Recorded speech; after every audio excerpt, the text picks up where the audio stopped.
vu qu'ils veulent te retenir, ils te donnent tout, voire plus, quitte à sacrifier le club. Mais le Real ne pense pas comme ça. Ça n'a aucun sens, t'as pas de chantage à faire en Real. Donc si t'es jaloux, déjà si, là on est en train de rentrer dans la théorie de la question, hein. Si t'es jaloux, mais un footballeur qui a fait une carrière et qui comprend ce que c'est que d'arriver au Real Madrid ne vit pas sur « je suis jaloux ». Il vit sur « j'ai le potentiel pour faire mieux ». Et si je fais pas mieux, je me mets au service d'eux. Et on gagne ensemble et je suis content.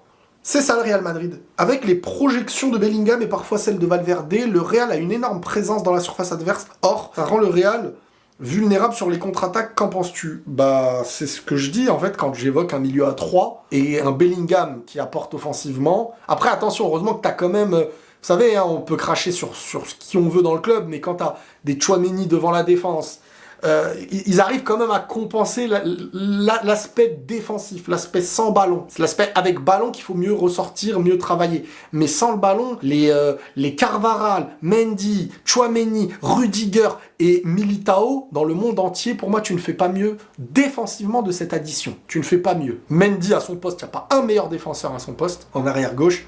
Carvajal en termes d'expérience, je sais pas qui est plus expérimenté aujourd'hui à ce poste-là. Rudiger, peut-être le joueur le plus en forme à son poste l'année dernière. Militao, en termes d'explosivité, agressivité, physique, etc., il sait compenser. Donc si t'as des intelligents et un mec qui sait mettre le coup qu'il faut, physiquement, se déplacer et tout, avec un Tchouaméni devant qui, sur l'aspect défensif, on peut pas lui reprocher grand-chose, les contre-attaques ne sont pas aussi espacées que ça, c'est ça que je veux dire. Mais je me pose quand même malgré tout la question d'un 3 joueurs devant plus Bellingham qui parfois monte, même si Bellingham, j'ai trouvé qu'en MC, milieu central, le travail qu'il fait, les sorties de balles qu'il fait, les espaces qu'il prend et les dernières passes. Parce que là, sur ce match-là, il te met un caviar à Vinicius aussi. Hein.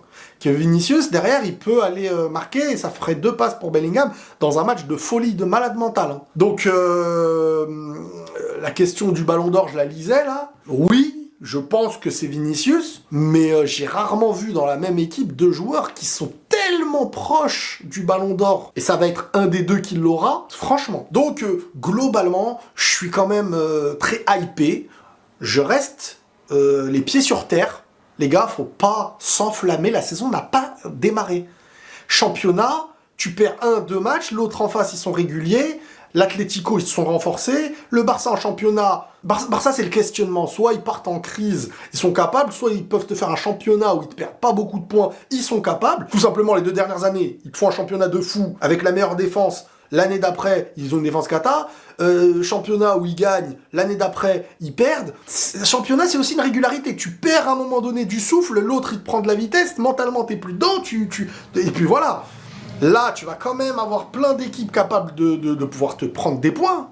Atlético, Girona, Barcelone, voilà. Et là, on verra les Villarreal, les Valence, Betis, Bilbao et compagnie. Dans la Liga, ça peut être très très intéressant, mais voilà, et puis la Ligue des Champions, gagner 2 Ligues des Champions de suite, le Real en a déjà fait 3 fois, on l'a déjà fait avec 3 fois de suite, mais ça veut pas dire que, attention, hein, De Bruyne, il te met la balle sous la barre, le Real n'est pas qualifié derrière, et le questionnement de « Oh, le Real n'a pas besoin de recruter » n'existerait pas. Donc attention, le Bayern, tu remontes pas à la dernière seconde, c'est pas tout n'a pas été maîtrisé. T'as su te confronter, t'as su faire le dos rond, t'as su... Mais attention, rien ne t'est assuré. Et c'est pas parce que t'as recruté Kylian Mbappé que ça veut dire que, parce qu'en recrutant devant, t'as un joueur en plus, si tu veux garder 3 devant, t'as un joueur en moins au milieu, comment tu vas gérer face à une possession adverse, etc.